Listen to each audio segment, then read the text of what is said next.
So Group A, let's start with Group A, where Manchester City are confirmed winners of Group A. Congratulations to my boys, man. Congratulations to my boys. We have vanquished the mighty PSG.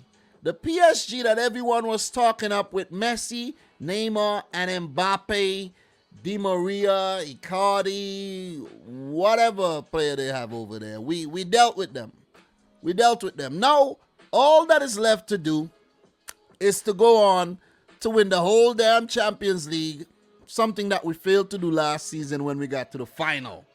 Let's make it happen this season. Let's shut up all the haters. Let's silence all the critics. Let's do it. We are City. Let's go. Let's go. Oh, man, but it feels good to beat PSG, though. It really feels good, man, after they whipped us over in Paris. We did the damn business over in Manchester. Look, City top of the group with 12 points. So far, one match did it go.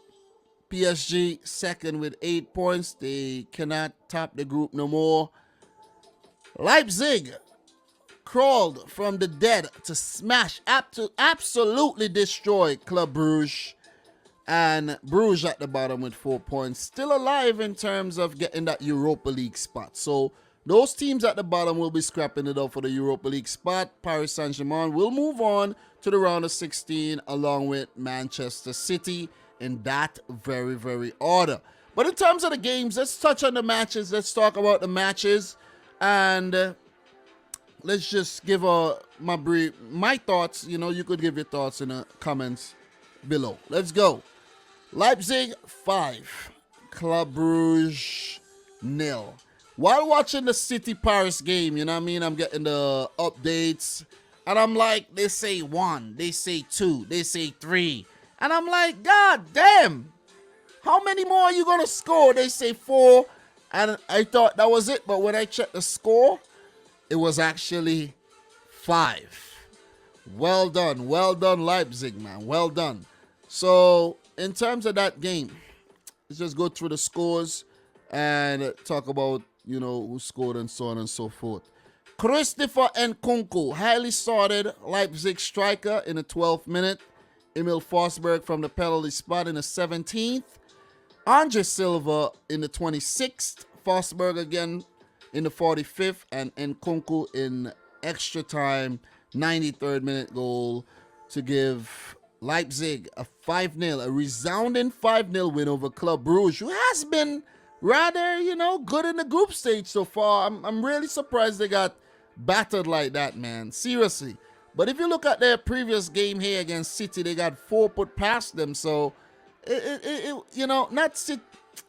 They got 4 and 5. So, I don't know. They started the group very well with the draw against Paris, and they did pick up the win against Leipzig, but they've been firing blanks since then. So good stuff by Jesse Marsh's Leipzig. They won't go on to the next round, but they could stay alive and actually move into the Europa League, a competition that they will definitely fancy themselves winning. So congratulations. That's a huge win, man. Very big win. Didn't watch the game, so I can't go deeper into this at all. But I'm pretty sure that the Bruges defense was actually non-existent on the day. Or maybe we're just seeing that Julian Nagelsmann Leipzig, right? Maybe that's what it is. Most likely. Not maybe, most likely. But let's talk about the big game, man. Man City 2. Let's just talk about this. We gotta get the visuals of this game. Man City 2, PSG 1. Look, it was total dominance in this game by City in terms of the first half. But the usual story of our lives, dominating games and not scoring. And it's very frustrating as a City fan. I gotta tell you, very frustrating, man. Very frustrating. And I had there was a bit of a technical difficulties on the Peacock app that I was actually watching the game on. And I checked Twitter and I saw that many other people had problems with the app. So I missed like the back end of the first half, like maybe a couple minutes. And then early in the second half, when I did get back the footage, I was actually watching two games. This is how crazy it was yesterday.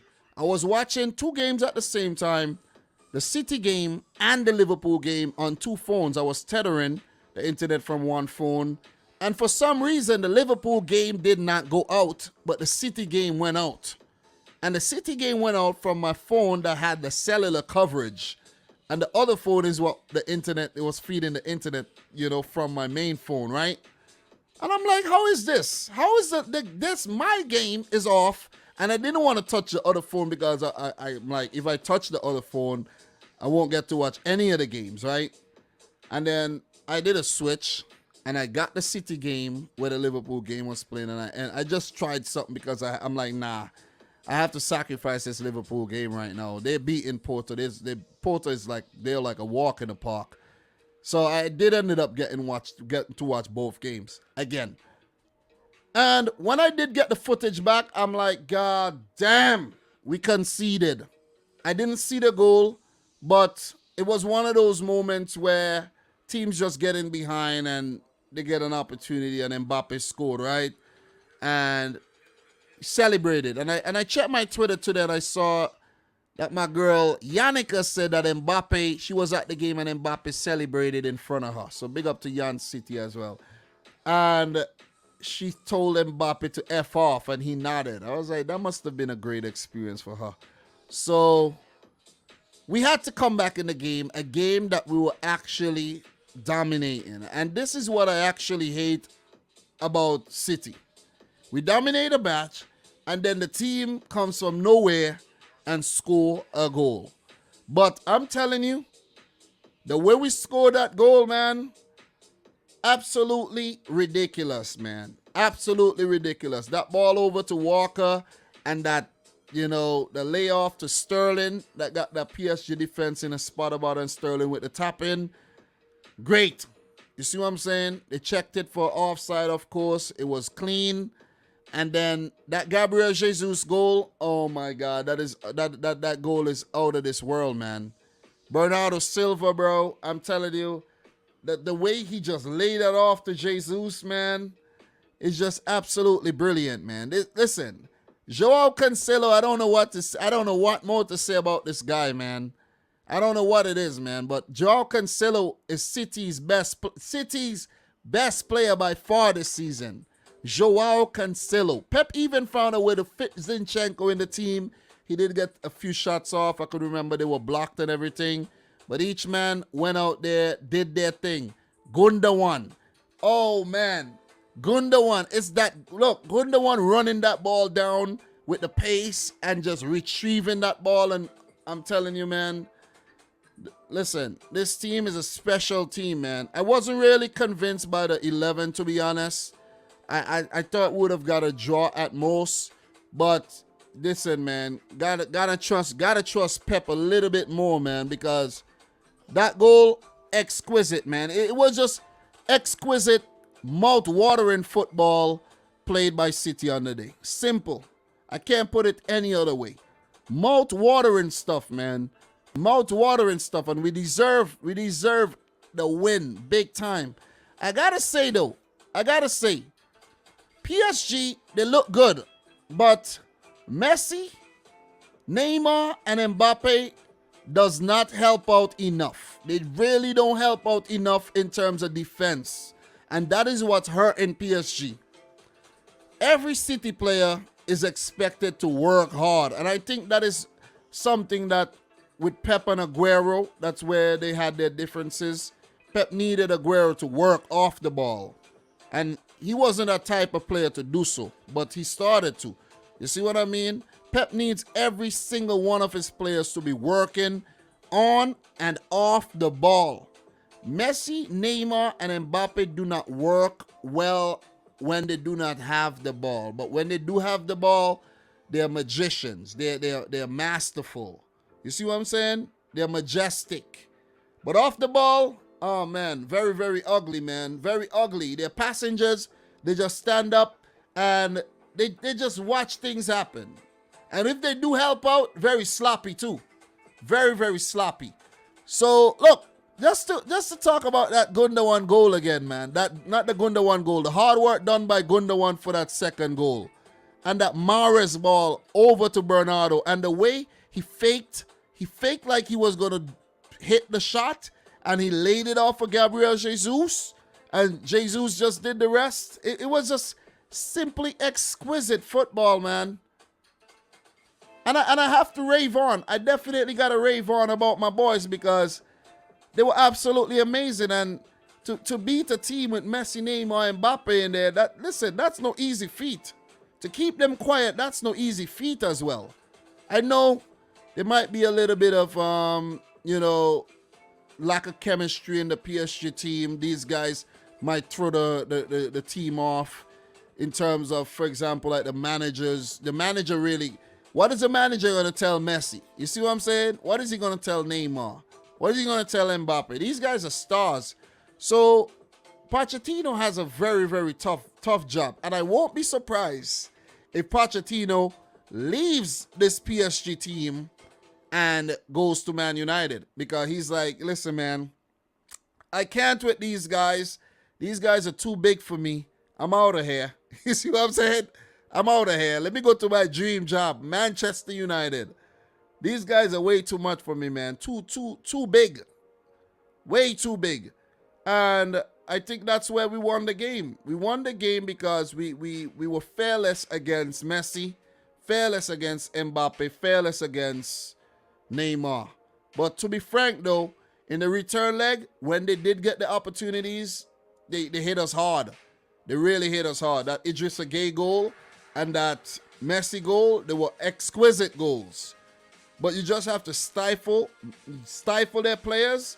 You have to close them down. You got to work hard off the ball, and you got to disrupt their game. And that is how you beat them, man. And when you do have the ball, you have to work your magic as well. So it sucks that we had to fight and come from behind, but it's really good that we did. Quality performance by City. And they go on to the round of 16 for yet another season, where they will go straight into the final and win the Champions League for the first time ever. Yeah, I know, right? I know. Keylor Navas was in goal, by the way, for PSG. Donnarumma was in goal the last time we played them, and he was absolutely fantastic. So it's a great thing that Poch made that change, and we didn't have to deal with Donnarumma again. But good stuff, man. Good stuff by Pep. City win the group, but PSG, they progress as well. It's nice to see that Gabriel Jesus got a goal, and Sterling scoring in back-to-back games as well. That will do a whole lot of good for his confidence. Pep is a weird guy. Because what's going to happen is Sterling is going to start playing every game, and we might get the old Sterling back. Grealish is injured. Grealish might find it very hard to get back in the team with Sterling playing like this. Sterling may actually change his mind and not leave City. You see what I'm saying? I still want him to leave, but I've had enough of Sterling and missing big chances. See what I mean? So let's see what happens. But big win nevertheless by City to wrap up Group A. That's my thoughts.